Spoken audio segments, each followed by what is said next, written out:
All right, this is the motion video. So, the big question is how fast are you moving right now?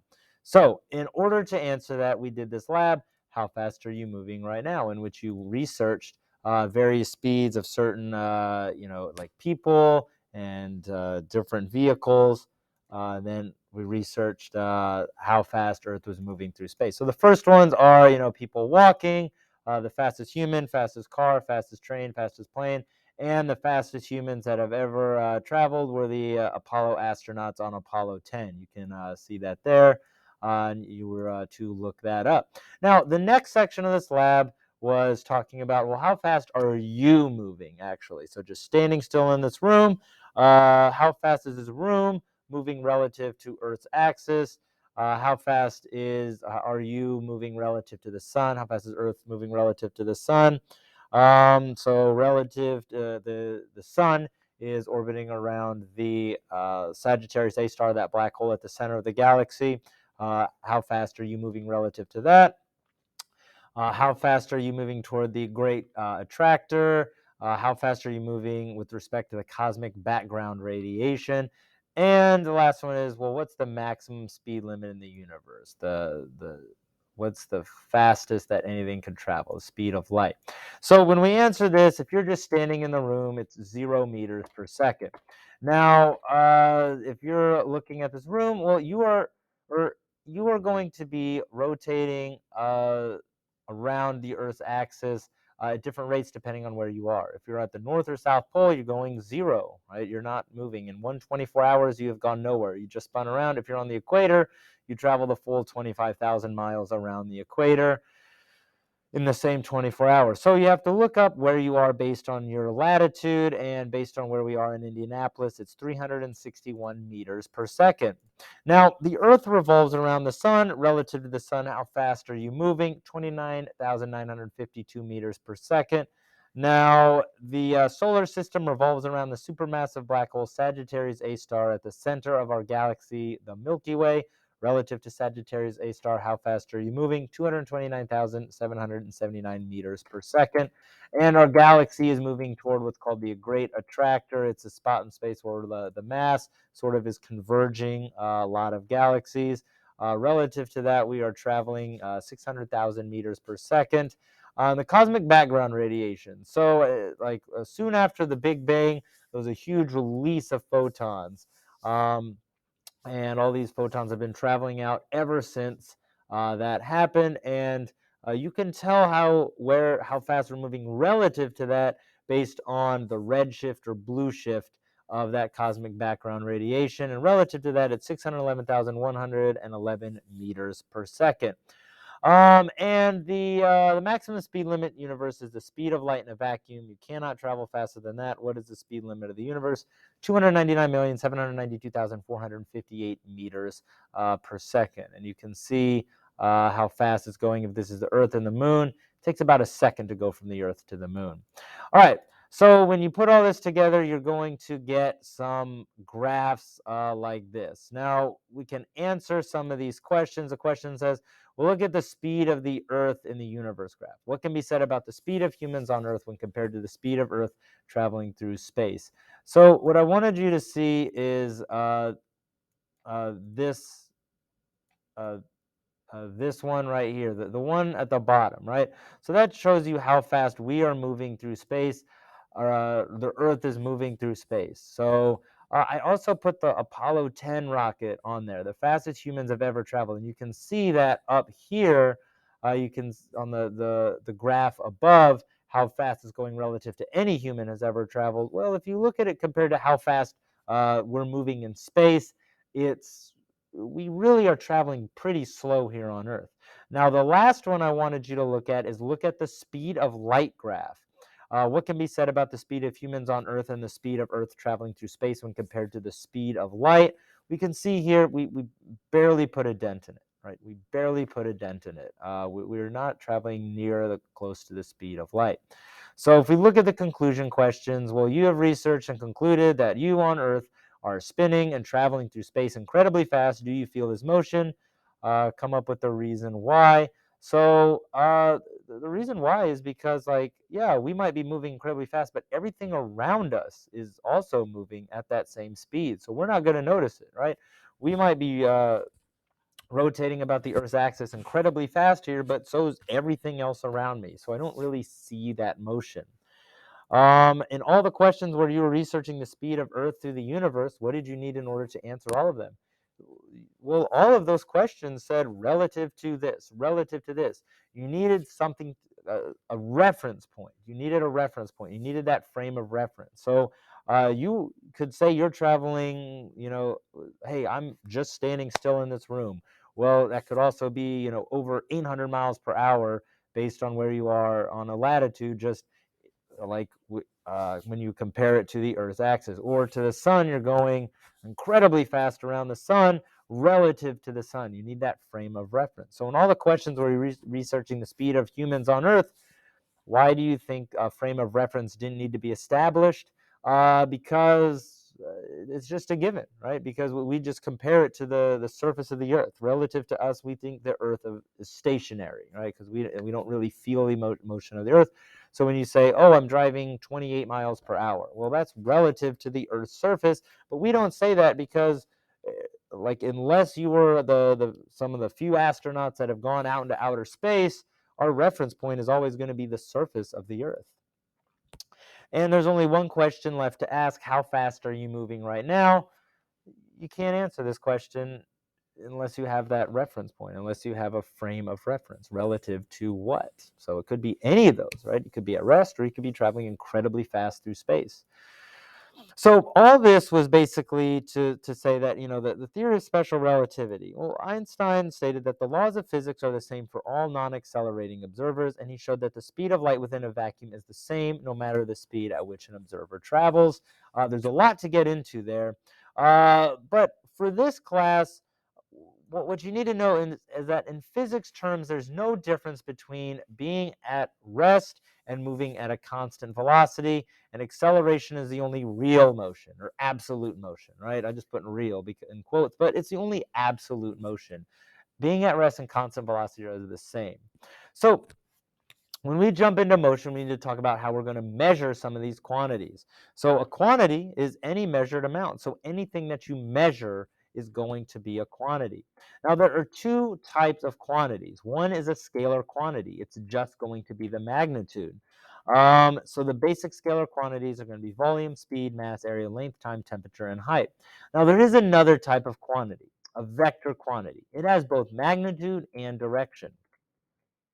The vectors that we're concerned with in physics class is velocity, acceleration, force, weight, which is technically a force, and displacement, which is distance with a direction. So you can see that picture off to the right, 5 meters long, 5 meters east. Those are going to be like the vector gives you that direction. So now let's answer this question, though. If people are not racing side by side, right, or at the same time, how can it be determined who's faster? So that is going to be a rate, right? So you can see here, rates are all ratios of some quantity to time. So like beats per minute, or if you're measuring the growth rate of babies, like maybe inches per year, gallons per second, miles per hour, kilometers per hour. They're all going to be some quantity, which is something you measure per time, some ratio. There it is, ratio of quantity per time. Now, a speed is a rate. It's a ratio with time. Now, speed is a measure of how fast distance is covered. So speed is measured in a distance unit divided by a time unit. So some common units for speed are meters per second, kilometers per hour, miles per hour. Now, which of these are rates and which of these are speeds? So this one's kind of tricky here. So if you look at these beats per minute, well, that's going to be a rate. But it's not a speed, because beats is not a distance. Miles per hour, yeah, that's going to be a rate and a speed. Light years per year, well, light year is how far light travels in a year, so that is a distance divided by year, so that is it's basically the speed of light. Centimeters per century, so it is a rate, because I mean it is a quantity, a ratio of quantity to time. It's also a speed. It's distance per time, right? Megabytes per second. So how fast is your computer? Well, Megabytes is, well, this is going to be a rate, but it's not a speed, because megabytes is not it's not going to be a distance, right? Meters per second, yes, rate and speed. Gallons per second, rate and speed. If you're doing like a saltine challenge, saltines per minute, well, that is going to be, oh, nope, sorry, gallons per second. That is not a speed, that is a rate, but not a speed because gallons is not a distance. Same thing with saltines, right? That is going to be that's going to be a rate, not a speed, right? All of these are rates because they are a quantity per time, but not all of them are speeds because not all of them are distance per unit of time. All speeds are rates, but not all rates are speeds. So in order to look at this, we did a wind-up toy lab, which we took a wind-up toy, set it on the table, and measured that rate. So for this first part, it's getting the resolution and uncertainty digit, right? So the resolution of the meter stick is going to be 1/10 of a centimeter, and it does have an uncertainty digit because it is an analog instrument. If it falls in between those two, you can measure it. The stopwatch on their phone it is going to the resolution is should be about 1/100th of a second, and it's going to it does not have an uncertainty digit because it is a digital instrument. So when dividing measurements, what will determine the number of significant figures that results has, you can see in this graphic, it is the answer to the least number of significant figures, right? So you get the significant figures from the resolution and that uncertainty digit. So when we did this, we took 3 trials, found the speed. It's going to be that distance divided by time. And then we found the average. So you can see here I made these are example numbers. So let's just look at these first conclusion questions. So all motion is relative, and in order for speeds to be determined, the frame of reference need to be established. When measuring the speed of the toy, what was the frame of reference? And why didn't this frame of reference need to be established? Well, because the frame of reference is the surface of Earth, and because like it's just a given, right? Because the Earth is stationary, like we don't really have to say that because we're not in outer space. We don't need to say like relative to what, because we're just assuming that hey, this table is sitting on the floor in this building that's stationary to Earth. We're going to use that as our reference point. Now, random error, obviously the wind up toys didn't go the exact same amount. We didn't wind it the same exact amount of time. Now, this is going to affect our precision, our ability to do the same measurement the same way. And to mitigate this, we found the average. We take averages. Now, a systematic errors. Well, this one is, I would say, that meter stick, just being able to measure it exactly where that robot or wind-up toy or whatever it was went. That's going to be a little bit of a challenge because it might veer off to the right or left, and it's going to be hard saying like, oh, it went exactly this far because that toy might have turned a little bit. So that was just kind of tricky, lining up exactly where you're going to start measuring and finish measuring, especially if it was turning. So that was a systematic error. What could we have done to mitigate this? I mean, you could probably just get another toy that would go straighter and very, very easy to measure. So now that we got practice measuring speed and rates, well, what is the difference between instantaneous speed and average speed? So if you look at that toy, you can see that there's a difference between instantaneous and average over a long period of time. So if we look at instantaneous speed is the speed at any moment or instant in time. So you need either a radar gun or a speedometer to measure the object's instantaneous speed. So you can see the radar guns there and a speedometer in the car. Now, radar guns work by sending out a frequency of radio wave, and depending on how much that car compresses that wave, will tell the person using that gun how fast that car is moving. Now, average speed. Anytime you use a stopwatch to measure speed, you are measuring a time interval, and thus not an instantaneous speed. So an average speed occurs over a time interval and is determined by using a stopwatch and a measuring stick. So we measure a given distance, then determine how much time it takes for an object to travel this distance. So all speeds that you will measure in here will be average speed because there will always be some type of time interval involved. So to get practice with this, we did the walk lab. So the first one, it's going to be the resolution and uncertainty digits. Same thing with stopwatch, same thing with the measuring tape. And you can see that up there. And it asks about significant figures, right? What is going to be the determining factor when we're dividing it? Now, in this one, what we did, we're talking, well, this is like a blast from the past, right? We're going back to scientific claims.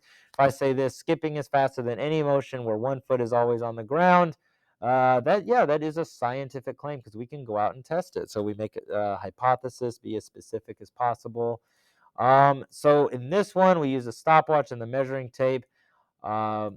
To measure out how far you would go in 10 seconds. Record the data in the table below.